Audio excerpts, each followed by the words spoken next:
ನ್ಯೂಸ್ಗೆ ಸ್ವಾಗತ. ಇದೀಗ ಹೆಡ್ಲೈನ್. ವಿಜಯಪುರ, ಬಾಗಲಕೋಟ್, ಅವಳಿ ಜಿಲ್ಲೆಗಳ ವಿಧಾನ ಪರಿಷತ್ ಚುನಾವಣೆಯಲ್ಲಿ ಎರಡನೇ ಬಾರಿಗೆ ಭರ್ಜರಿ ಗೆಲುವು ತಮ್ಮದಾಗಿಸಿಕೊಂಡ ಸುನಿಲ್ ಗೌಡ್ ಪಾಟೀಲ್. ಚಲಿಸುವ ರೈಲಿನಲ್ಲಿ ಇಬ್ಬಾಗವಾದ ಬೋಗಿಗಳು, ತಪ್ಪಿದ ಭಾರೀ ಅನಾಹುತ. ಮತ ಎಣಿಕಾ ಸಿಬ್ಬಂದಿಗಳಿಗೆ ಪ್ರಮಾಣ ವಚನ ಬೋಧಿಸಿದ ಜಿಲ್ಲಾಧಿಕಾರಿ ಪಿ. ಸುನೀಲ್ ಕುಮಾರ್. ಚಿಕ್ಕಮ್ಮ ದೊಡ್ಡಮ್ಮಂದಿರೆಲ್ಲ ತಾಯಿಯಾಗಲು ಸಾಧ್ಯವಿಲ್ಲವೆಂದ ನಾಡೋಜ ಡಾಕ್ಟರ್ ಮಹೇಶ್ ಜೋಶಿ. ಬಂಜಾರ ಸಮಾಜದ 3 ಹಕ್ಕುಗಳನ್ನು ಈಡೇರಿಸುವಂತೆ ಕೇಂದ್ರ ಸರ್ಕಾರಕ್ಕೆ ಒತ್ತಡ ಹೇರುತ್ತೇನೆಂದ ತೆಲಂಗಾಣ ರಾಜ್ಯದ ಮಾಜಿ ಎಂಪಿ ರವೀಂದ್ರ ನಾಯಕ್. ನಾನು ರಶ್ಮಿ. ವಿಜಯಪುರ, ಬಾಗಲಕೋಟ್, ಅವಳಿ ಜಿಲ್ಲೆಗಳ ವಿಧಾನ ಪರಿಷತ್ ಚುನಾವಣೆಯಲ್ಲಿ ಕಾಂಗ್ರೆಸ್ ಅಭ್ಯರ್ಥಿ ಸುನಿಲ್ ಗೌಡ್ ಪಾಟೀಲ್ ರವರು ಪ್ರಥಮ ಪ್ರಾಶಸ್ತ್ಯದ ಮತಗಳಲ್ಲಿ 3245 ಮತಗಳನ್ನು ಪಡೆಯುವ ಮೂಲಕ ಭರ್ಜರಿ ಗೆಲುವು ಸಾಧಿಸಿದ್ದಾರೆ. ವಿಜಯಪುರ, ಬಾಗಲಕೋಟ್, ಅವಳಿ ಜಿಲ್ಲೆಗಳ ವಿಧಾನ ಪರಿಷತ್ ಚುನಾವಣೆಯಲ್ಲಿ ಕಾಂಗ್ರೆಸ್ ಅಭ್ಯರ್ಥಿ ಸುನಿಲ್ ಗೌಡ್ ಪಾಟೀಲ್ ರವರು ಪ್ರಥಮ ಪ್ರಾಶಸ್ತ್ಯದ ಮತಗಳಲ್ಲಿ 3245 ಮತಗಳನ್ನು ಪಡೆಯುವ ಮೂಲಕ ಜಯ ತಮ್ಮದಾಗಿಸಿಕೊಂಡಿದ್ದಾರೆ. ಬಿಜೆಪಿಯ ಅಭ್ಯರ್ಥಿಯಾದ ಪಿಎಚ್ ಪೂಜಾರ್ ರವರು 2203 ಮತಗಳನ್ನು ಪಡೆದರೆ, ಪಕ್ಷೇತರ ಅಭ್ಯರ್ಥಿಯಾದ ಮಲ್ಲಿಕಾರ್ಜುನ್ ಲೋನಿ ರವರು 1460 ಮತಗಳನ್ನು ಪಡೆದಿದ್ದಾರೆ. ಒಟ್ಟಾರೆಯಾಗಿ ಪ್ರಥಮ ಪ್ರಾಶಸ್ತ್ಯದ ಮತಗಳನ್ನು ಪಡೆಯುವ ಮೂಲಕ ಕೈ ಪಕ್ಷ ತನ್ನೆಗೆ ಬೀರಿದೆ. ಈ ಬಾರಿ ಅವಳಿ ಜಿಲ್ಲೆಗಳ ಸ್ಥಳೀಯ ಸಂಸ್ಥೆಗಳ ವಿಧಾನ ಪರಿಷತ್ ಚುನಾವಣೆಯಲ್ಲಿ ಬಾಗಲಕೋಟ್ ಹಾಗೂ ವಿಜಯಪುರ ಜನತೆ ಕಾಂಗ್ರೆಸ್ ಪಕ್ಷವನ್ನ ಗೆಲ್ಲಿಸುವ ಮೂಲಕ ಸಂಭ್ರಮಿಸುತ್ತಿದ್ದಾರೆ. ವಿಜಯಪುರ ನಗರದ ವಜ್ರ ಹನುಮಾನ್ ಗೇಟ್ ಬಳಿ ಚಲಿಸುವ ರೈಲಿನ ಬೋಗಿಗಳು ಇಬ್ಬಾಗವಾಗಿದ್ದು ಭಾರೀ ಅನಾಹುತ ತಪ್ಪಿದೆ.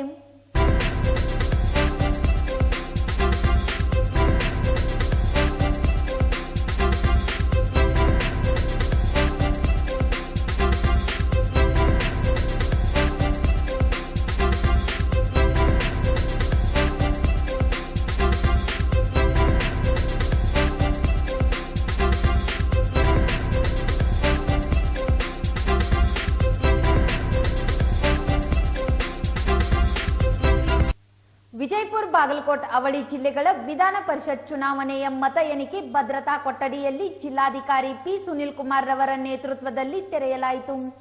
ನಂತರ ಸಿಬ್ಬಂದಿಗಳಿಗೆ ಪ್ರಮಾಣ ವಚನ ಬೋಧಿಸಿದರು. ವಿಜಯಪುರ, ಬಾಗಲಕೋಟ್, ಅವಳಿ ಜಿಲ್ಲೆಗಳ ವಿಧಾನ ಪರಿಷತ್ ಚುನಾವಣೆಯ ಮತ ಎಣಿಕೆ ಭದ್ರತಾ ಕೊಠಡಿಯನ್ನು ಜಿಲ್ಲಾಧಿಕಾರಿ ಪಿ. ಸುನೀಲ್ ಕುಮಾರ್ ರವರ ನೇತೃತ್ವದಲ್ಲಿ ತೆರೆಯಲಾಯಿತು. ವಿಜಯಪುರ ನಗರದ ವಿಬಿ ದರ್ಬಾರ್ ಹೈಸ್ಕೂಲ್ನಲ್ಲಿ ಮತ ಎಣಿಕಾ ಕಾರ್ಯ ನಡೆಯುತ್ತಿದ್ದು, 2 ಕೊಠಡಿಗಳಲ್ಲಿ ಮತ ಎಣಿಕೆಗೆ ಒಟ್ಟು 14 ಟೇಬಲ್ಗಳ ವ್ಯವಸ್ಥೆ ಮಾಡಲಾಗಿತ್ತು.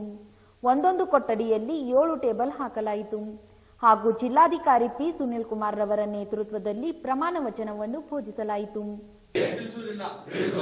ಈ ಪ್ರಕರಣದ ಉಪಬಂಧಗಳನ್ನು ಉಲ್ಲಂಘಿಸಿದಲ್ಲಿ ಅಪರಾಧ ನಿರ್ಣಯವಾದ ಮೇಲೆ 3 ತಿಂಗಳವರೆಗೆ ವಿಸ್ತರಿಸಬಹುದಾದಂತಹ ಅವಧಿಯ ಕಾರಾವಾಸದಿಂದ ಅಥವಾ ಜುಲ್ಮಾನೆಯಿಂದ ಅಥವಾ ಅವರೆರಡರಿಂದಲೂ ದಂಡನೆಯು ಆದಲ್ಲಿ ಅದಕ್ಕೆ ಬಾಧ್ಯಸ್ಥನಾಗಿರುತ್ತೇನೆ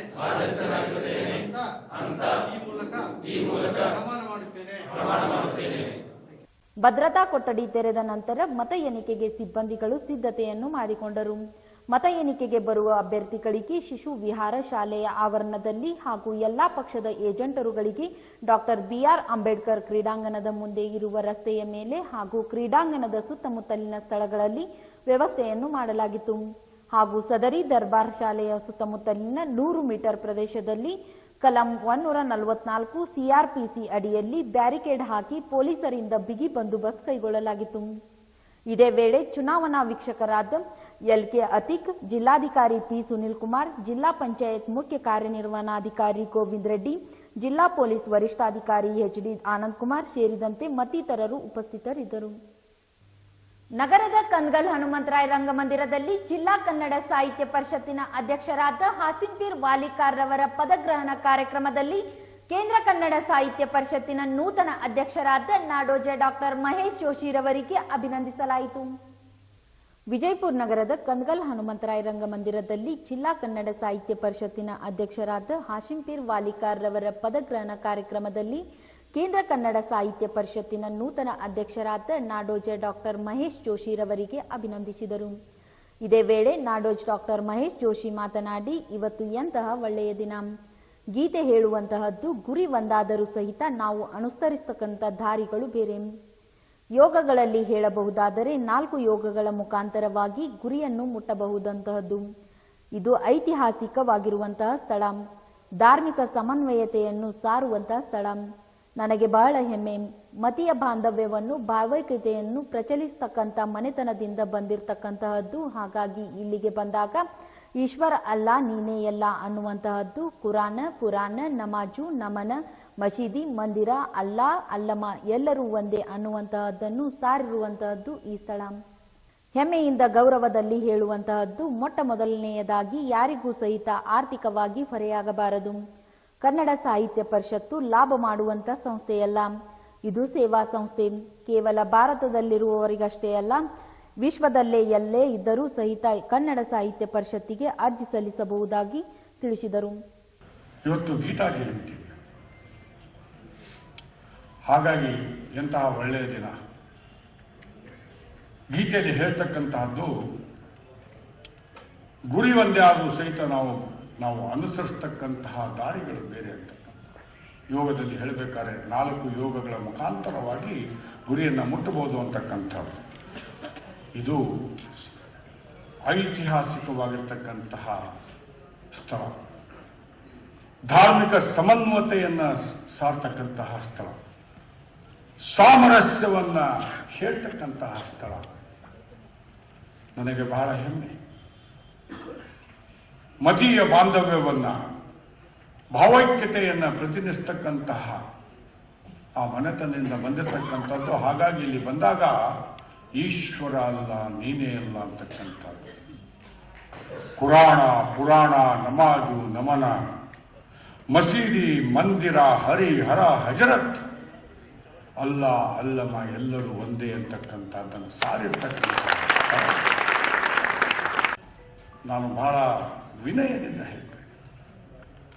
ಮಾನವ ನಿರ್ಮಿತವಾಗಿರ್ತಕ್ಕಂಥ ದೇವರು ಕಳಿಸ್ಬೇಕಾದ್ರೆ ಯಾರೂ ಸಹಿತ ಈ ಜಾತಿ ಆ ಜಾತಿ ಅಂತ ಹೇಳಿಲ್ಲ. ಮನುಷ್ಯರೇ ಅವನಿಗೆ ಆ ಜಾತಿಯನ್ನು ಕೊಡ್ತಕ್ಕಂಥ. ಮಾನವ ನಿರ್ಮಿತವಾಗಿರ್ತಕ್ಕಂತಹ ಜಾತಿ, ಮೇಲು ಕೀಳು ಅನ್ನುವಂತಹ ಗೋಡೆಯನ್ನ, ಜೊತೆಗೆ ಹೆಚ್ಚು ಕಡಿಮೆ ಇವೆಲ್ಲವುಗಳು ಸಹಿತ ಮಾನವ ನಿರ್ಮಿತವಾಗಿರ್ತಕ್ಕಂಥ.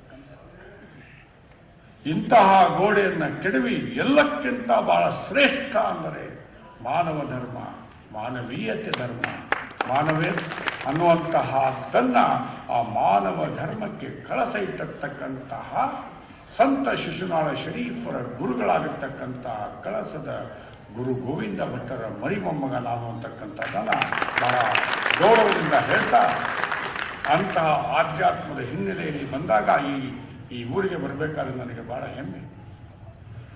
ಇದು ಸಾಮರಸ್ಯದ ನಾಡು ಅಂತ ಹೇಳಿ, ಜಗತ್ತಿನಲ್ಲಿ ಒಬ್ಬ ಮುಸಲ್ಮಾನನಿಗೆ ಜಗದ್ಗುರು ಬಾದಶಾಹ ಅಂತ ಹೇಳ್ತಾರೆ. ಒಬ್ಬನಿಗೆ ಜಗದ್ಗುರು ಬಾದಶಾಹ ಅಂತ. ಅವನೇ 2ನೇ ಇಬ್ರಾಹಿಂ ಆದಿಲ್. ಅವನು ಬರೆದಿರ್ತಕ್ಕಂಥ ಕಿತಾಬೆ ನವರಸದಲ್ಲಿ ಎಲ್ಲ ಹಿಂದೂ ಧರ್ಮದ ದೇವತೆಗಳನ್ನ ವರ್ಣಿಸ್ತಾನೆ. ಇದು ನಮ್ಮ ಭಾರತೀಯ ಸಂಸ್ಕೃತಿ, ಎಲ್ಲವೂ ಒಂದೇ ಅಂತಕ್ಕಂಥ. ಅದಕ್ಕೆ ಈಶ್ವರ ಅಲ್ಲ ನೀನೇ ಎಲ್ಲ ಅಂತಕ್ಕಂಥ. ಇಂತಹ ಪವಿತ್ರವಾಗಿರ್ತಕ್ಕಂತಹ ಭೂಮಿಯಲ್ಲಿ ಬಂದಿರತಕ್ಕಂತಹದ್ದು. ಜೊತೆಗೆ ಕನ್ನಡ ಸಾಹಿತ್ಯ ಪರಿಷತ್ ಕನ್ನಡಿಗರ ಏಕೈಕ ಪ್ರಾತಿನಿಧಿಕ ಸಂಸ್ಥೆ. 1915ರಲ್ಲಿ ನಮ್ಮ ಮೈಸೂರಿನ ರಾಜ ಮನೆತನದಲ್ಲಿ ನೋಡಿದರೆ ಮಹಾತ್ಮ ಗಾಂಧೀಜಿಯವರು ಒಬ್ಬ ರಾಜನಿಗೆ ರಾಜ ಋಷಿಗಳು ಅಂತ ಕರೀತಾರೆ. ಅವರ ಆಡಳಿತ ಋಷಿಯ ತರ ಇತ್ತು. ಧರ್ಮದ ಆಧಾರದ ಮೇಲೆ ಇತ್ತು.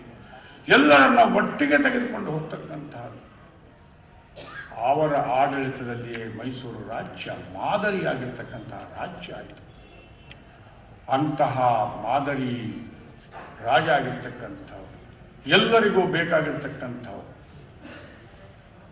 ಅಂತಹ ನಾಲ್ವಡಿ ಕೃಷ್ಣರಾಜ ಒಡೆಯರಿಂದ ಸ್ಥಾಪನೆ ಆಗಿರ್ತಕ್ಕಂತಹ ಕನ್ನಡ ಸಾಹಿತ್ಯ ಪರಿಷತ್ತು, ಅದಕ್ಕೆ ಶಕ್ತಿಯನ್ನ ಬಲಗೈ ಬಂಟನಾಗಿ ಕೊಟ್ಟಿರ್ತಕ್ಕಂತಹದ್ದು ಸರ್ ಎಂ ವಿಶ್ವೇಶ್ವರಯ್ಯ. ಜೊತೆಗೆ ಅದಕ್ಕೆ ಸುಭದ್ರತೆಯನ್ನು ತಂದುಕೊಟ್ಟಿರ್ತಕ್ಕಂಥವರು ಸರ್ ಮಿರ್ಜಾ ಇಸ್ಮಾಯಿಲ್ ಅವರು.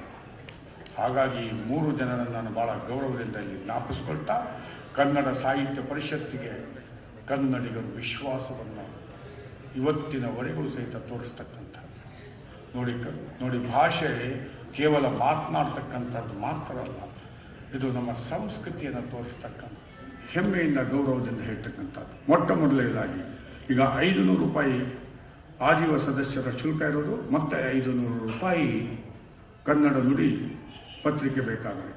ಆದರೆ ಯಾರಿಗೂ ಸಹಿತ ಆರ್ಥಿಕವಾಗಿ ಹೊರೆ ಆಗಬಾರದು. ಕನ್ನಡ ಸಾಹಿತ್ಯ ಪರಿಷತ್ತು ಇದು ಲಾಭ ಮಾಡತಕ್ಕಂತಹ ಸಂಸ್ಥೆ ಅಲ್ಲ, ಇದು ಸೇವಾ ಸಂಸ್ಥೆ. ಹಾಗಾಗಿ ಮೊದಲು ಇದ್ದ ಹಾಗೆ ನನ್ನ 250 ರೂಪಾಯಿಗೆ ಕೆಳಗಿಳಿಸ್ತಕ್ಕಂಥ ಕೆಲಸವನ್ನು ಮಾಡಿರ್ತಕ್ಕಂಥ. ಜೊತೆಗೆ ತಾವು ಯಾರೂ ಸಹಿತ ಅರ್ಜಿ ಹಿಡ್ಕೊಂಡು ಎಲ್ಲೂ ಸಹಿತ ಓಡಾಡೋದು ಅಲೆದಾಡೋದಿಲ್ಲ. ಹೊಸ ಅತ್ಯಾಧುನಿಕ ಆ್ಯಪ್ ಮಾಡಿ, ಆ್ಯಪ್ ಮುಖಾಂತರ ತಾವು ಎಲ್ಲೇ ಇದ್ರೂ ಸಹಿತ, ಬರೀ ಭಾರತದಲ್ಲ ವಿಶ್ವದಲ್ಲಿ ಎಲ್ಲೇ ಇದ್ರೂ ಸಹಿತ ಕನ್ನಡ ಸಾಹಿತ್ಯ ಪರಿಷತ್ತಿನ ಸದಸ್ಯರಾಗುವುದು ಅಂತಕ್ಕಂಥದ್ದು. ಜೊತೆಗೆ ಬಹಳ ಹೆಮ್ಮೆಯಿಂದ ನಾವು ಇವತ್ತು ರಾವತ್ ಅವರಿಗೆ ನಾವು ಶ್ರದ್ಧಾಂಜಲಿಯನ್ನು ಅರ್ಪಿಸ್ತೀವಿ. ರಾವತ್ ಒಬ್ಬ ಸೈನ್ಯವನ್ನು ಪ್ರತಿನಿಧಿಸ್ತಕ್ಕಂಥ, ಗಡಿಯಲ್ಲಿ ಇವತ್ತು ಗಡಿಯನ್ನು ಕಾದು ತಮ್ಮ ನಿದ್ರೆಯನ್ನು ನಮ್ಮ ನಿದ್ರೆಗೋಸ್ಕರವಾಗಿ ತ್ಯಾಗ ಮಾಡತಕ್ಕಂಥವ್ರು, ತಮ್ಮ ನಾಳೆಯನ್ನು ನಮ್ಮ ಇವತ್ತಿಗೆ ತ್ಯಾಗ ಮಾಡತಕ್ಕಂತಹ ಸೈನಿಕರಿಗೆ, ಅದರಲ್ಲೂ ಸಹಿತ ಕನ್ನಡದ ಸೈನಿಕರು ಸೇವೆಯನ್ನು ಮಾಡ್ತಕ್ಕಂಥವರು, ಸೇವೆಯನ್ನು ನಿವೃತ್ತರಾಗಿರ್ತಕ್ಕಂಥ ಕನ್ನಡದ ಸೈನಿಕರಿಗೆ ಯಾವುದೇ ಶುಲ್ಕ ಇಲ್ಲದೆ ಅವರ ಮನೆಗೆ ಹೋಗಿ ಗೌರವದಿಂದ ಸದಸ್ಯತ್ವವನ್ನು ಕೊಡ್ತಕ್ಕಂಥ, ನಾವು ಮಾಡತಕ್ಕಂತಹ ಕನಿಷ್ಠವಾಗಿರ್ತಕ್ಕಂತಹ ಕೃತಜ್ಞತೆಯನ್ನು ತೋರಿಸ್ತಕ್ಕಂಥ. ದೇವರು ನಮಗೆ ಎಲ್ಲ ಅಂಗಾಂಗಗಳನ್ನು ಕೊಟ್ಟಿದ್ದಾನೆ, ಸರಿಯಾಗಿರ್ತಕ್ಕಂತಹ ಸ್ಥಳಗಳಲ್ಲಿ ಕೊಟ್ಟಿದ್ದಾನೆ, ಸರಿಯಾಗಿ ಕೆಲಸಗಳು ಮಾಡ್ತಾರೆ. ಆದರೆ ಕೆಲವರಿಗೆ ಅಂಗಾಂಗಗಳ ನ್ಯೂನ್ಯತೆ ಇರ್ತಕ್ಕಂಥ ಅಂಥವರಿಗೆ ನಾವು ವಿಶೇಷವಾಗಿರ್ತಕ್ಕಂತಹ ಕಾಳಜಿಯಿಂದ, ಪ್ರೀತಿಯಿಂದ ನಾವು ನಿಮ್ಮ ಜೊತೆ ಇದ್ದೇವೆ, ಕನ್ನಡ ಸಮಾಜ ನಿಮ್ಮ ಜೊತೆ ಇದೆ ಅನ್ನೋದಕ್ಕೋಸ್ಕರವಾಗಿ ದಿವ್ಯಾಂಗ ಚೇತನರಿಗೆ, ವಿಶಿಷ್ಟ ವ್ಯಕ್ತಿಗಳಿಗೆ ಅವರಿಗೂ ಸಹಿತ ಯಾವುದೇ ಶುಲ್ಕ ಇಲ್ಲದೆ ಗೌರವದಿಂದ ಸದಸ್ಯತ್ವವನ್ನು ಕೊಡ್ತಕ್ಕಂಥ. ಜನಸಂಖ್ಯೆ ಇವತ್ತು 7 ಕೋಟಿ. 7 ಕೋಟಿಯಲ್ಲಿ 3,40,000 ಅಂದರೆ 1% ಸಹಿತ ಆಗೋದಿಲ್ಲ. ಹಾಗಾಗಿ ನಮ್ಮ ಅವಧಿಯಲ್ಲಿ 1 ಕೋಟಿ ಸದಸ್ಯತ್ವವನ್ನು ನಾನು ಬಹಳ ಪ್ರಾಮಾಣಿಕವಾಗಿ ಹೇಳ್ತೇನೆ. ಕನ್ನಡದ ಅಸ್ಮಿತೆಯನ್ನ, ಭಾಷೆಯನ್ನ, ಜೊತೆಗೆ ಕನ್ನಡ, ಕರ್ನಾಟಕ, ಕನ್ನಡಿಗರ ಬಗ್ಗೆ ವಿಶೇಷವಾಗಿರ್ತಕ್ಕಂತಹ ಕಾಳಜಿಯನ್ನು ವಹಿಸಿಕೊಂಡಿರ್ತಕ್ಕಂತಹ ಸದಸ್ಯರು ನಮಗೆ ಬೇಕು ಹೊರತು 5 ವರ್ಷಕ್ಕೆ ಬಂದು ಒಂದು ಸರ್ತಿ ಮತದಾನವನ್ನು ಹಾಕೋದಕ್ಕೋಸ್ಕರ ಬರ್ತಕ್ಕಂಥ ಮತದಾರರು ಬೇಡ ಅಂತ. ಕನ್ನಡ ಸಾಹಿತ್ಯ ಪರಿಷತ್ತಿನಲ್ಲಿ ಗೌರವಾನ್ವಿತ ಸದಸ್ಯರನ್ನು ನಾನು ಉತ್ತೇಜನ ಕೊಡ್ತೀನಿ, ಅವರಿಗೆ ಪ್ರೋತ್ಸಾಹವನ್ನು ಕೊಡ್ತೀನಿ. ಆದರೆ ಮತದಾನ ಮಾಡೋದಕ್ಕೋಸ್ಕರವಾಗಿ ಅದು ಆಮಿಷಗಳಿಗೆ ಬಲಿಯಾಗಿ ರಾಜಕೀಯವಾಗಿರ್ತಕ್ಕಂತಹ ಚುನಾವಣೆ ತರ ಇಲ್ಲಿ ಮಾಡ್ತಕ್ಕಂತಹ ಬಹಳ ವಿಷಾದದಿಂದ ಹೇಳ್ತೀವಿ, ಅಂಥವರ ಸಂಖ್ಯೆಯು ಸಹಿತ ಇಲ್ಲಿ ಬಹಳ ಪ್ರಮಾಣದಲ್ಲಿದೆ. ಹಾಗಾಗಿ ಮುಂದೆ ಅಂತಹ ಕಾಳಜಿಯನ್ನು ತೆಗೆದುಕೊಳ್ತಕ್ಕಂಥದ್ದು. ಮುಂದೆ ಅವರು ಒಂದು ಸರ್ತಿ ಜಿಲ್ಲಾಧ್ಯಕ್ಷರಾದ ಮೇಲೆ, ಜಿಲ್ಲಾಧ್ಯಕ್ಷರು ಒಂದು ಸರ್ತಿ ಜಿಲ್ಲಾಧ್ಯಕ್ಷರಾದ ಮೇಲೆ ಬೇರೆ ಯಾವುದೇ ಜಿಲ್ಲೆಗಳಿಗೆ ಅವರಿಗೆ ಚುನಾವಣೆಗೆ ನಿಲ್ಲೋದಕ್ಕೆ ಆಸ್ಪದವಿಲ್ಲದೆ ಅವರು ರಾಜ್ಯಾಧ್ಯಕ್ಷಕ್ಕೆ ನಿಲ್ಲಬಹುದು. ಮುಂದೆ ತಾಲೂಕು ಅಧ್ಯಕ್ಷರ ಚುನಾವಣೆಯೂ ಸಹಿತ ನಡೆಯುತ್ತೆ ಅಂತಕ್ಕಂಥ. ಈಗ ಇರ್ತಕ್ಕಂಥದ್ರಲ್ಲಿ ರಾಜ್ಯಾಧ್ಯಕ್ಷ ಮತ್ತು ಜಿಲ್ಲಾಧ್ಯಕ್ಷರಿಗೆ ಚುನಾವಣೆ, ತಾಲೂಕು ಅಧ್ಯಕ್ಷರಿಗೆ ನಾಮಕರಣ ಆಗ್ತಕ್ಕಂಥದ್ದು. ಪ್ರಜಾಪ್ರಭುತ್ವದ ವ್ಯವಸ್ಥೆಯಲ್ಲಿ ಎಲ್ಲವೂ ಸರಿಯಾಗಿ ಭೇದ ಭಾವ ಇರಬಾರ್ದು ಅಂತಕ್ಕಂಥ, ಕೆಲವರಿಗೆ ಚುನಾವಣೆ ಕೆಲವರಿಗೆ ನಾಮಕರಣ ಇದಾಗಬಾರದು ಅನ್ನುವಂಥ ದೃಷ್ಟಿಯಿಂದ ಮುಂದಿನ ಸರ್ತಿಯಿಂದ ಈ ಸರ್ತಿ ನಾವು ಮಾಡೋದಕ್ಕೆ ಆಗೋದಿಲ್ಲ. ಹಾಗಾಗಿ ಮುಂದಿನ ಚುನಾವಣೆ ತಾಲೂಕು ಅಧ್ಯಕ್ಷರು ಸಹಿತ ಚುನಾವಣೆಯನ್ನು ಎದುರಿಸಬೇಕಾಗತ್ತೆ. ಅವರೂ ಸಹಿತ ಒಂದೇ ಒಂದು ಸರ್ತಿ, ಯಾಕಂದ್ರೆ ಹೊಸಬರಿಗೆ ಬರಬೇಕಾಗಿರ್ತಕ್ಕಂಥ ಅವಕಾಶವನ್ನು ಕೊಡಬೇಕು ಅಂತದ್ದು.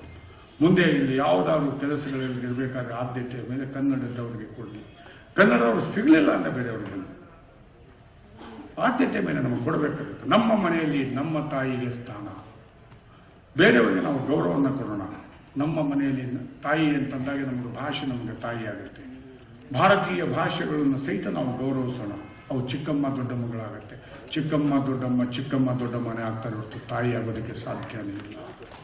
ಹಾಗಾಗಿ ತಾಯಿಗೆ ನಮ್ಮ ಮನೆಯಲ್ಲಿ ಸ್ಥಾನವನ್ನು ಕೊಡ್ತಕ್ಕಂಥ ಜೊತೆಗೆ ಒಂದೂ ಕನ್ನಡದ ಶಾಲೆಗಳು ಮುಚ್ಚದೇ ಇರತಕ್ಕಂತಹ ಜವಾಬ್ದಾರಿಯನ್ನು ನಾವು ಹೊರಬೇಕಾಗುತ್ತೆ. ಕನ್ನಡ, ನನಗೆ ಮೊನ್ನೆ ಒಂದು ಕಡೆ ಹೋದಾಗ ಕನ್ನಡ ಉಳಿಸಿ ಕನ್ನಡ ಬೆಳೆಸಿ ಅಂತಕ್ಕಂಥದ್ದು ಹೇಳಿದ್ರು. ನಾನು ಹೇಳಿದೆ ಉಳಿಸಿ ಅಂತಕ್ಕಂಥ ಶಬ್ದವನ್ನು ತೆಗೆದಾಕಿ ಅಂತ ಹೇಳಿ. ಉಳಿಸಿ ಅಂತಕ್ಕಂಥದ್ದು ನಾವು ಯಾವ ಸಂದರ್ಭದಲ್ಲಿ ಹೇಳ್ತೀವಿ? ಯಾವತ್ತು ಸಾಯ್ತಕ್ಕಂಥ ಸ್ಥಿತಿಯಲ್ಲಿರುತ್ತೆ ಆವಾಗ ನಾವು ಪ್ರಾರ್ಥನೆಯನ್ನು ಮಾಡ್ತೀವಿ. ದೇವರ ಹತ್ರ ಹೋಗ್ಬಿಟ್ಟು ಅಪ್ಪ ಇವನನ್ನು ಉಳಿಸು, ಇದನ್ನು ಉಳಿಸು ಅಂತಕ್ಕಂಥದ್ದು. ಖಂಡಿತವಾಗಿಯೂ ಕನ್ನಡ ಅಂತ ಚಿಂತಾಜನಕ ಸ್ಥಿತಿಯಲ್ಲಿಲ್ಲ. ವಿಜಯಪುರ ನಗರದಲ್ಲಿ ನಡೆದ ಮಾಧ್ಯಮಗೋಷ್ಠಿಯಲ್ಲಿ ನಮ್ಮ ಸಮಾಜದ ಜನ ಯಾವುದೇ ಪಕ್ಷದಿಂದ ಗೆದ್ದು ಬಂದರೂ 5 ವರ್ಷಗಳ ಕಾಲಾವಧಿಯಲ್ಲಿ ಬಂಜಾರ ಸಮಾಜಕ್ಕೆ ಸೌಲಭ್ಯಗಳನ್ನು ಕಲ್ಪಿಸುವಂತೆ ತೆಲಂಗಾಣ ರಾಜ್ಯದ ಮಾಜಿ ಎಂಪಿ ರವೀಂದ್ರ ನಾಯಕ್ ಕೇಳಿಕೊಂಡರು. ನಂತರ ಐ ನ್ಯೂಸ್ನೊಂದಿಗೆ ತೆಲಂಗಾಣ ರಾಜ್ಯದ ಮಾಜಿ ಎಂಪಿ ರವೀಂದ್ರ ನಾಯಕ್ ಮಾತನಾಡಿ, ಬಂಜಾರ ರಥ್ ಎಂಬ ಕಾರ್ಯಕ್ರಮವನ್ನು ಆಯೋಜಿಸಿ ಅದನ್ನು ಸುಮಾರು 45,000 ಕಿಲೋಮೀಟರ್ ವರೆಗೆ ಕ್ರಮಿಸಿ ಆದಿವಾಸಿ ಮತ್ತು ಬಂಜಾರ ಜನಾಂಗದ ಪರಿಸ್ಥಿತಿಯನ್ನು ಅವಲೋಕಿಸಿದ್ದೇನೆ. ಭಾರತದಾದ್ಯಂತ 15 ಬೇರೆ ಬೇರೆ ಹೆಸರುಗಳಲ್ಲಿ ಬಂಜಾರ ಸಮಾಜ ಕರೆಯಲ್ಪಡುತ್ತದೆ. ನಗರ ಹಳ್ಳಿಗಳಿಂದ ದೂರದಲ್ಲಿ ತಾಂಡಾವನ್ನು ಮಾಡಿಕೊಂಡು ಜೀವಿಸುವ ಈ ಬಂಜಾರ ಸಮಾಜದ ಜನರಿಗೆ ಮೂಲಭೂತ ಸೌಕರ್ಯಗಳು ಇಲ್ಲದಿರುವುದರಿಂದ ಆಗಿನ ಕೇಂದ್ರ ಸರ್ಕಾರಕ್ಕೆ 1 ಲಕ್ಷ ಜನರ ಸಹಿಗಳನ್ನೊಳಗೊಂಡ ಮನವಿ ಪತ್ರವನ್ನು ಸಲ್ಲಿಸಿದ್ದೇವೆ. ನಮ್ಮ ಸಮಾಜದ ಜನ ಯಾವುದೇ ಪಕ್ಷದಿಂದ ಗೆದ್ದು ಬಂದರೂ 5 ವರ್ಷಗಳ ಕಾಲಾವಧಿಯಲ್ಲಿ ಬಂಜಾರ ಸಮಾಜಕ್ಕೆ ಸೌಲಭ್ಯಗಳನ್ನು ಕಲ್ಪಿಸುವಂತೆ ತಿಳಿಸಿದರು. आज बीजापुर यानी विजयपुर कर्नाटक स्टेट, जहां भारत बंजाराओं के बारे में बात करने का मुझे जो मौका मिला, मैं रविंद्र नायक, पूर्व मंत्री आंध्र प्रदेश स्टेट और तेलंगाना स्टेट से एमपी रहा मैंने 2004 में। उससे पहले नेशनल SC/ST कमीशन का मेंबर भी था। उस संदर्भ में 1986 में बंजारा रथ लेकर पूरे देश में भ्रमण किया था। उस समय बंजारों की हालत, आदिवासियों की हालत, पिछड़े वर्गों की हालत जानने के लिए पूरे देश में करीब 45,000 किलोमीटर भ्रमण किया बंजारा रथ लेकर। उस वक़्त मुझे ये पता चला कि बंजारा समाज केवल एक ही बंजारा समाज नहीं, लेकिन 12 नामों से जाने जाने वाले 12 से 15 नामों से, जिसमें ग्वार बंजारा, बाजीगर बंजारा, मारू बंजारा, सिरकीबंद बंजारा, ब्रिजवासी बंजारा, धनकुटा बंजारा इत्यादि 15 नामों से बंजारों को जाने जाते हैं। और इस बंजारा समाज को हमारा जो संविधान है, संविधान के तहत कुछ राज्यों में यानी कर्नाटका, हिमाचल, दिल्ली, राजस्थान में शेड्यूल कास्ट अनुसूचित जाति में रखा गया, और जैसा तेलंगाना, आंध्र, उड़ीसा, बिहार, झारखंड, वेस्ट बंगाल में शेड्यूल ट्राइब के अंदर शेड्यूल ट्राइब अनुसूचित जनजाति में रखा है। उसी तरह महाराष्ट्र में VJNT, बाकी राज्यों में जहाँ कहीं पर OBC, कहीं पर बंजारों का जो सिनानिम्स है जैसा बाजीगर, ब्रिजवासी, सिरकीबंद, ग्वाल, इन नामों को शेड्यूल कास्ट में रखा गया।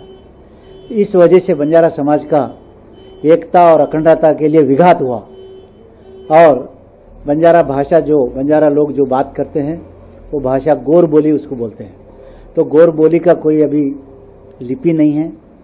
तो इस चीज़ों को मैं जब भ्रमण कर रहा था देश में 1986 में, उस वक़्त इन जानकारी मुझे मिली। वो जानकारी के बाद मैंने मथुरा से दिल्ली तक पदयात्रा की 500 लोगों को लेकर। पूरे भारतवर्ष से आए थे लोग, बंजारा ज्योति कार्यक्रम लेकर, जिसमें पूरे भारतवर्ष में बंजारा तांडों को रेवेन्यू ग्राम पंचायत बनाने के लिए, क्योंकि ये तांडों को बंजारा नगला, बंजारा डेरा इस नाम से पुकारा जाता है। तो इन बंजारा नगला, टांडा, डेरों को आज तक न्यूनतम सुविधाओं से ये वंचित रहे हैं, इसलिए कि गांवों से, शहरों से दूर रहने की वजह से इनको न्यूनतम सुविधाओं की प्राप्ति नहीं हुई। इस चीज़ को मैंने उस वक्त की केंद्र सरकार थी उसको 1 लाख सिग्नेचर हस्ताक्षर लेकर मेमोरेंडम सबमिट किया था।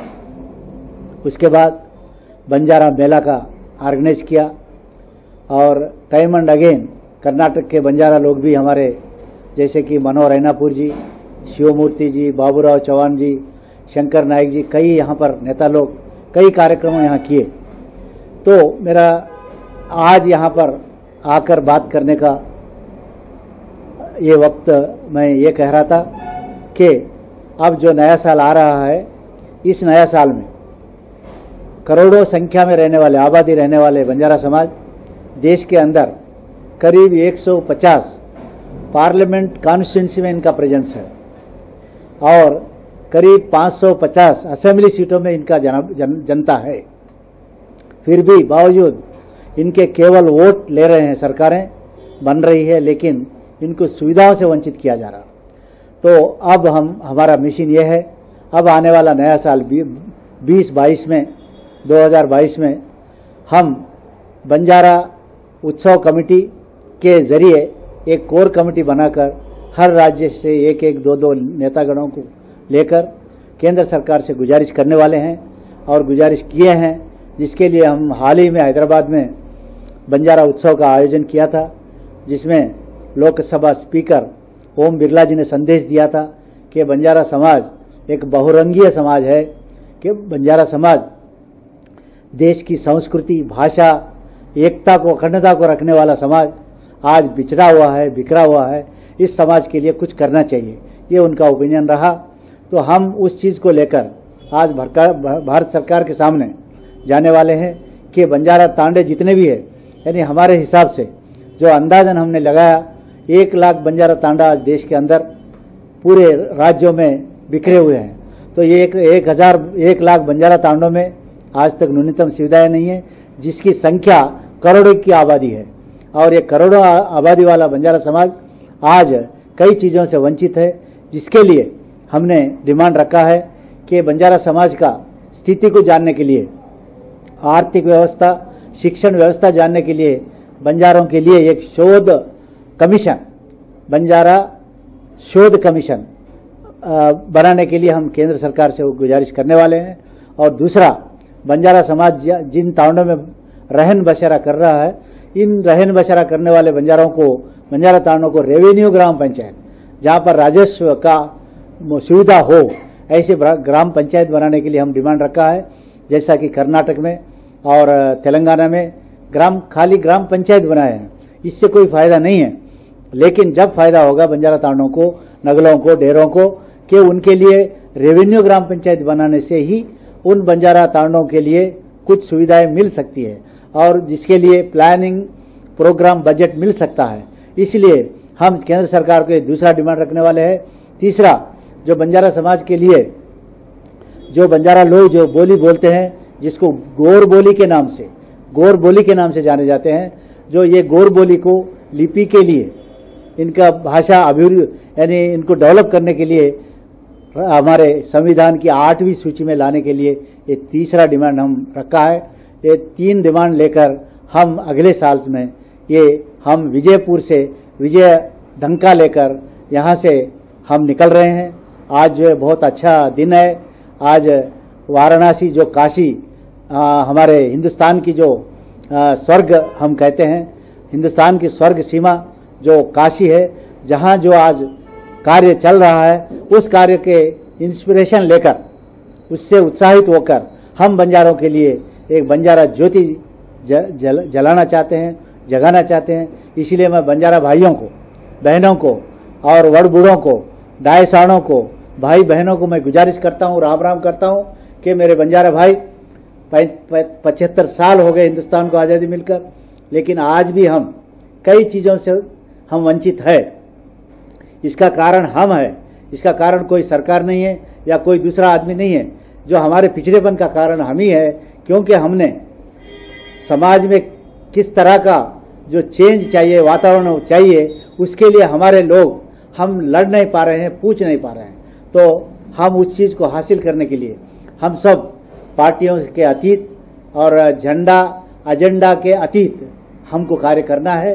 समाज का समस्या के लिए कोई भी पार्टी हो, कोई भी झंडा हो, कोई भी एजेंडा हो, हम सब मिलकर इन बंजारों के जो कॉमन मिनिमम समस्याएं जो है उसको हल करने के लिए हम सबको एकजुट होकर आज भारत सरकार के सामने रखना है, क्योंकि भारत सरकार आज बहुत बड़े अच्छे काम कर रही है जिसके लिए पूरे दुनिया ने मान्यता दी है।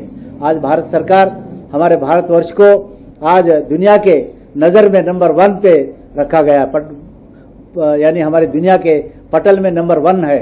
तो ये गर्व के कारण है। आज हमारे सीमाएं सुरक्षित है।